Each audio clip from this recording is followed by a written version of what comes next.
विज्ञान की विभिन्न शाखाएं एवं उनका अध्ययन, ये जो कि बहुत इम्पोर्टेंट है हर एक एग्ज़ाम के लिए, इसको पढ़ना ज़रूरी है। तो शुरू करते हैं। एंथ्रोलॉजी, तो एंथ्रोलॉजी किससे संबंधित है? एंथ्रोलॉजी जो है ये मानव जाति के सांस्कृतिक एवं सामाजिक विकास के अध्ययन को एंथ्रोलॉजी कहते हैं। सांस्कृतिक और सामाजिक विकास के अध्ययन को क्या बोलते हैं? एंथ्रोलॉजी बोलते हैं। ठीक है, नेक्स्ट पर आते हैं। एंटोमोलॉजी, कीटों के अध्ययन को बोलते हैं। तो एंटी हमारा क्या होता है? मतलब कीट होता है, लॉजी मतलब अध्ययन होता है, तो एंटोमोलॉजी आपका कीट के अध्ययन से रिलेटेड हो गया। इथोलॉजी, तो जीवों के आचार व्यवहार का अध्ययन, है ना। जीवों के आचार व्यवहार के अध्ययन को क्या बोलते हैं? इथोलॉजी बोलते हैं। ऑर्निथोलॉजी, तो पक्षियों के अध्ययन को ऑर्निथो मतलब आपकी पक्षी होती है, लॉजी मतलब अध्ययन, पक्षियों के अध्ययन को ऑर्निथोलॉजी बोलते हैं। कैलोलॉजी, तो मानव सौंदर्य का अध्ययन क्या होता है? कैलोलॉजी। ठीक है। ट्रोफोलॉजी, पोषण के अध्ययन को ट्रोफोलॉजी बोलते हैं। जिनका पोषण होगा उनको ट्रॉफी मिलेगी, तो ट्रॉफी को पोषण का अध्ययन बोलते हैं। डर्मेटोलॉजी, तो डर्मेटोलॉजी का संबंध त्वचा के अध्ययन से है। डर्मी मतलब त्वचा होता है, लॉजी मतलब अध्ययन, तो डर्मेटोलॉजी किससे हो गया? त्वचा के अध्ययन से हो गया। ओडेंटोलॉजी, दांतों के अध्ययन को बोलते हैं। डेंटिस्ट होते हैं ना दांत से संबंधित, तो ओडेंटोलॉजी क्या हो गया? दांतों के अध्ययन से संबंधित हो गया। भ्रूण विज्ञान, इंग्लिश में याद रखिए, हिंदी में याद रखना ज़रूरी नहीं है। एम्ब्रियोलॉजी या एम्ब्रियोलॉजी को क्या बोलते हैं? भ्रूणी परिवर्तन का अध्ययन। भ्रूणी परिवर्तन का अध्ययन क्या कहलाता है? एम्ब्रियोलॉजी कहलाता है। टेक्सोनॉमी, वर्गीकी को क्या बोलते हैं? जीव जातियों के नामकरण एवं वर्गीकरण का अध्ययन क्या कहलाता है? वर्गीकी कहलाता है। जीव जातियों का नामकरण, वर्गीकरण का अध्ययन। तो ये जो टेक्सोनॉमी के फादर ऑफ टेक्सोनॉमी है वो लिनियस हैं। तो इन्होंने सबसे पहले द्विनाम वर्गीकरण किया था इन्होंने। तो ये जीव जातियों को दो पार्ट में बांटे थे। तो ये टेक्सोनॉमी क्या हो गया? जीव जातियों के नामकरण एवं वर्गीकरण का अध्ययन हो गया। सुजानकी, आनुवांशिकी के सिद्धांतों द्वारा मानव जाति की उन्नति एवं अध्ययन। आनुवांशिकी के सिद्धांतों के द्वारा मानव जाति की उन्नति का अध्ययन क्या होता है? सुजानकी। हम लोग साइकोलॉजी में पढ़े हुए हैं सुजानकी शास्त्र के जनक कौन है? तो फ्रांसिस गाल्टन है। तो वहीं पे है सुजानकी मतलब क्या होता है ये भी जान लीजिए आप। सुजानकी मतलब होता है आनुवांशिकी के सिद्धांतों द्वारा मानव जाति की उन्नति का अध्ययन। ठीक है। फिर रोग विज्ञान को पैथोलॉजी बोलते हैं। रोग विज्ञान को इंग्लिश में क्या बोलते हैं? पैथोलॉजी। तो इसमें क्या होता है? रोगों की प्रकृति, लक्षणों व कारणों का अध्ययन किया जाता है। टॉक्सिकोलॉजी, टॉक्सी मतलब क्या होता है? आपका विष ही होता है। लॉजी मतलब अध्ययन, टॉक्सिलॉजी क्या हो गया? विषयों के अध्ययन को टॉक्सिलॉजी बोलते हैं। लिम्नोलॉजी तालाबों, पोखरों, झीलों आदि के जीवों के अध्ययन को क्या बोलते हैं? उनके जीवों के अध्ययन को क्या बोलते हैं? लिम्नोलॉजी बोलते हैं। मत्स्य विज्ञान, इंग्लिश में याद रखिए इक्थियोलॉजी। मत्स्य विज्ञान सीधा नहीं पूछता है, सीधा ये आपसे पूछ लेता है इक्थियोलॉजी किससे संबंधित है। तो इक्थियोलॉजी मतलब क्या होता है? मत्स्य। तो इक्थियोलॉजी का मछलियों का पालन का अध्ययन क्या कहलाता है? इक्थियोलॉजी कहलाता है। ऑफियोलॉजी, सांपों के अध्ययन को ऑफियोलॉजी कहते हैं। माइक्रोबायोलॉजी, सूक्ष्म जीवों के अध्ययन को, ये तो याद ही हो जाएगा, सूक्ष्म जीवों के अध्ययन को माइक्रोबायोलॉजी बोलते हैं। ओंकोलॉजी, मोस्ट इम्पॉर्टेंट है ओंकोलॉजी, तो ये ट्यूमर एवं कैंसर से संबंधित होता है। तो ओंकोलॉजी क्या होता है? ट्यूमर एवं कैंसर के अध्ययन को बोलते हैं। सार्कोलॉजी, पेशियों के अध्ययन को सार्कोलॉजी बोलते हैं। पेशियों के अध्ययन को क्या बोलते हैं? सार्कोलॉजी।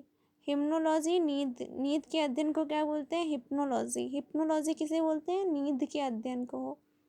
जरा क्या होता है? वृद्धि से संबंधित होता है, हिंदी का जरा, तो उससे याद रखिए जेरेंटोलॉजी किससे होता है? विद्या एवं अवस्था एवं आयु वृद्धि के प्रभाव के विषय का अध्ययन यहाँ पे किया जाता है। नेक्स्ट पर आते हैं। और ओनिरोलॉजी, ये स्वप्न के अध्ययन को होता है। नींद के अध्ययन को हम हेप्टोनोलॉजी कहते हैं और ओरिनोलॉजी, स्वप्न के अध्ययन को ओनिरोलॉजी बोलते हैं। पेडोलॉजी, मिट्टी का अध्ययन बोलते हैं। पेड मतलब क्या होता है? पेड मतलब क्या होता है? मिट्टी। मिट्टी के अध्ययन को क्या बोलते हैं? पेडोलॉजी। हाइड्रोपोनिक्स, मृदा विहीन पादप के संवर्धन का अध्ययन क्या होता है? हाइड्रोपोनिक्स। जो मृदा विहीन पादप होते हैं उनके अध्ययन को हाइड्रोपोनिक्स कहते हैं। मृदा विहीन पादपों के अध्ययन को क्या बोलते हैं? हाइड्रोपोनिक्स। एल्गोलॉजी, शैवालों के अध्ययन को एल्गोलॉजी बोलते हैं। शैवालों के अध्ययन को क्या बोलते हैं? एल्गोलॉजी। फिर एनाटॉमी, आंतरिक संरचना के अध्ययन को क्या बोलते हैं? एनाटॉमी, आंतरिक संरचना के अध्ययन को। एंथोलॉजी, पुष्पों के अध्ययन को। एंथो मतलब क्या होता है? पुष्प होता है, लॉजी मतलब अध्ययन होता है, तो पुष्पों के अध्ययन को क्या बोलते हैं? एंथोलॉजी बोलते हैं। ब्रायोलॉजी, ब्रायोफाइटा के अध्ययन को ब्रायोलॉजी बोलते हैं। डेंड्रोक्रोनोलॉजी, वृक्षों की आयु का अध्ययन डेंड्रोक्रोनोलॉजी कहलाता है। डेंड्रोलॉजी, वृक्षों एवं झाड़ियों का अध्ययन क्या कहलाता है? डेंड्रोलॉजी। डेंड्रोक्रोनोलॉजी और डेंड्रोलॉजी में डिफरेंस समझिए। अगर डेंड्रोक्रोनोलॉजी तो वृक्षों की आयु का अध्ययन होगा, अगर डेंड्रोलॉजी है तो वृक्षों एवं झाड़ियों के अध्ययन को बोलते हैं।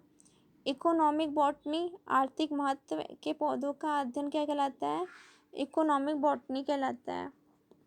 आर्थिक महत्व के पौधों का अध्ययन क्या कहलाता है? जो इकोनॉमिक दृष्टि से पौधे इम्पोर्टेंट होते हैं उनको इकोनॉमिक बॉटनी बोलते हैं। माइकोलॉजी, कवकों का अध्ययन। एक ये आपका एल्गोलॉजी, एक माइकोलॉजी, बहुत इम्पोर्टेंट है। एल्गोलॉजी शैवालों के से संबंधित है और माइकोलॉजी कवकों के से संबंधित है। और एल्गोलॉजी और ये फाइकोलॉजी दोनों मतलब शैवालों से रिलेटेड हैं। फाइकोलॉजी और एल्गोलॉजी, ठीक है। पैलियोबॉटनी, ये पादप जीवाश्मों के अध्ययन को पैलियोबॉटनी कहते हैं।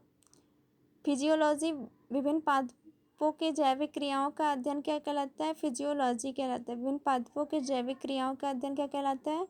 फिजियोलॉजी कहलाता है। टेरिडोलॉजी, टेरिडोफाइट्स के अध्ययन को टेरिडोलॉजी कहते हैं, ठीक है। अब आते हैं जीव विज्ञान की शाखाओं के जनक।